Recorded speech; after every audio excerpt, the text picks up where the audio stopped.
man got out of the other side, under cross-examination, admitted this. And then the federal prosecutors tried to drag her name through the mud and say that she had misremembered the day, that it was another day that she had lost her entire family and her leg, that she saw that Ryder truck pull up with 2 people. It's just ludicrous and insulting. Unbelievable. We have Holland, Vanden Nieuwenhof, investigator, filmmaker, and Don Browning, Oklahoma City police officer, U.S. Marine Vietnam veteran, was one of the first to be there.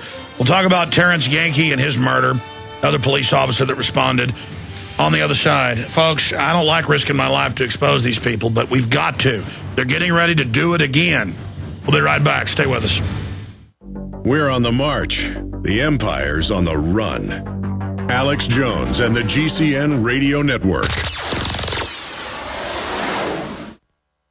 A very wealthy U.S. citizen is predicting that in 2011, we will witness the most important day in America in more than 50 years. He says it will change everything about our lives. The way you shop, travel, invest, educate your children, and even how you take care of your health and your own family. Now, this man has made some outrageous predictions over the years. The crazy part is, he's usually right. You see, he predicted the collapse of GM, Fannie Mae, Freddie Mac, and America's biggest mall owner, General Growth Properties. In fact, Barron's called his work a dire prophecy. Recently, he created a video, which you can watch online for free, detailing his biggest and most important prediction yet. And it's a real eye-opener. I can't stress this enough. You should at least watch this free video online today. He explains everything you need to know, including simple steps you can take to protect yourself. You can find the video at www.endofamerica3.com. That's endofamerica, the number 3.com. Watch the free video at www.endofamerica3.com. That's endofamerica3.com.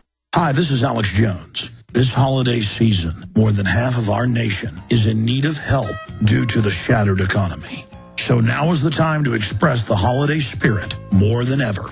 Consider helping those you love with the most important gift, a supply of delicious, easy-to-fix, and very storable foods from efoodsdirect.com. Their holiday gift and family packs start at $99 for a 16-day supply, while their 5-week supply of quick and easy-to-fix meals includes a personal backpack in case of a grab-and-go emergency. Order their combo gift pack, and you'll save hundreds, plus get free shipping on your entire order. Call eFoods today at 800-409-5633 or visit them online at efoodsdirect.com/Alex to find the special. That's 800-409-5633 or efoodsdirect.com/Alex. You can bet your life on eFoods Direct. You may be arrested and or subject to other police action. Tyranny is here. The grim future foretold in 1984 has become reality. It really says that the state is God. The United States is now recognized globally as one of the most oppressive police states on earth. This film conclusively proves the existence of a secret network of FEMA camps, now being expanded nationwide. This documentary exposes how the continuity of government program has established an all-powerful shadow state. Police State 4 chronicles the sickening depths to which our republic has fallen. Prepare to enter the secretive world of emergency dictatorship. Body scanners, sound cannons, citizen spies, stage terror, and cameras on every street corner. It's only the beginning of the New World Order's hellish plan. The police state isn't coming. It's here. Secure your copy today at Infowars.com or see it online in the highest quality at PrisonPlanet.tv. Defending the Republic from enemies, foreign and domestic. It's Alex Jones. Oklahoma City's real simple. The ATF even got a Ryder truck and practiced blowing it up a few months before in New Mexico. That even came out on Discovery Channel. They were embarrassed that they wanted to get anti-terror funding and laws passed that they've now gotten through, of course, in '93. So they torched Waco. That blew up in their face.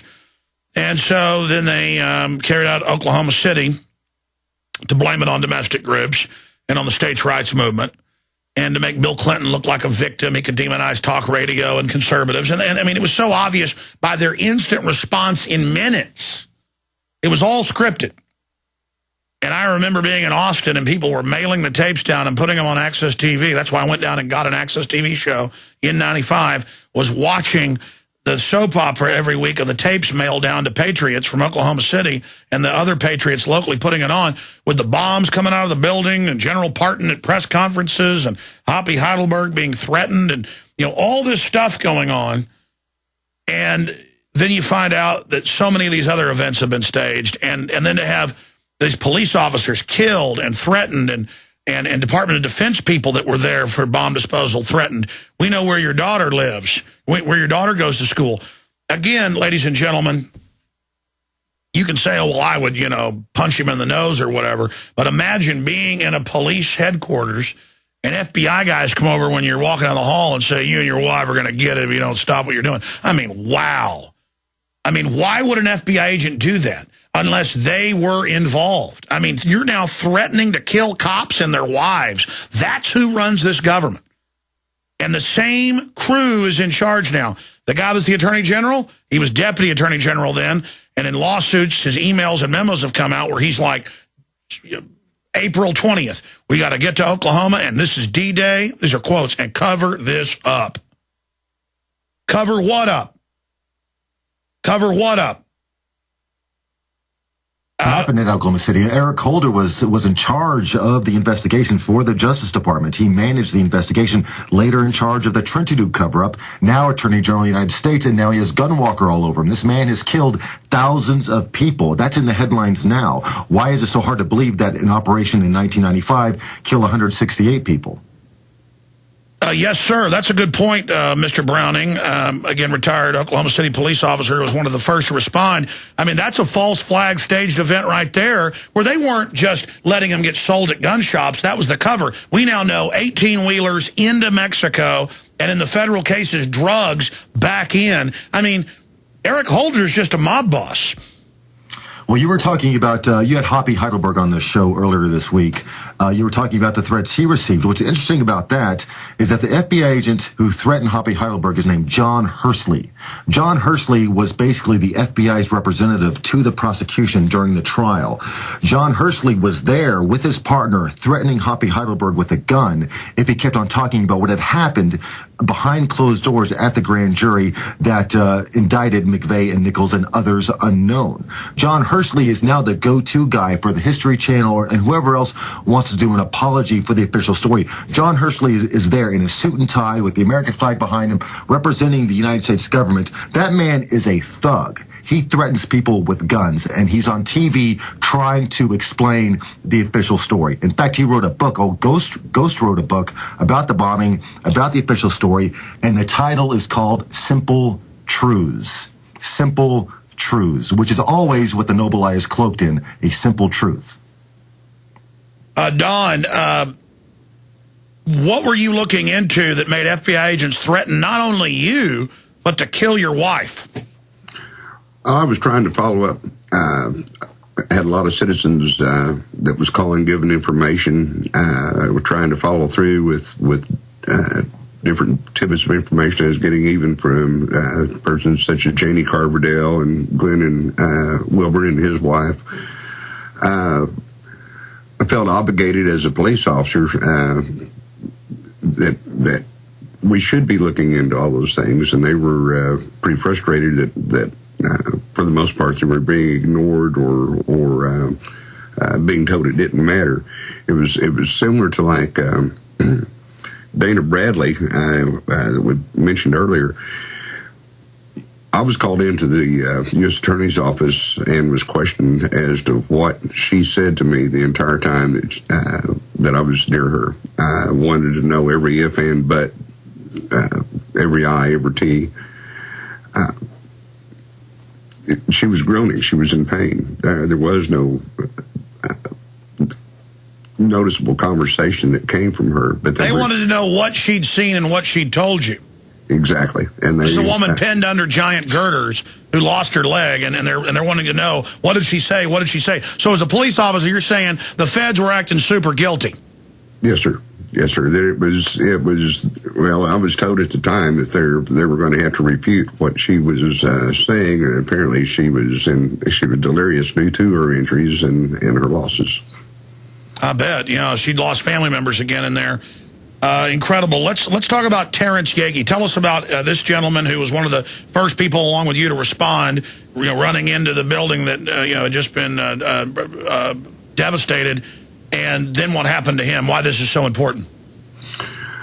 Well, Terry, first off, was a remarkable young man. He was very likable. I did not work with him shoulder to shoulder in our assignments at the police department. However, I did work a lot of extra jobs and security work with him.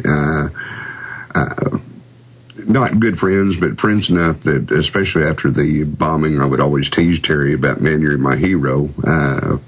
You're just my hero. Yeah, well, he made the cover of Newsweek. Right, yeah. Because he hauled a lot of people out, right? Yes, sir. And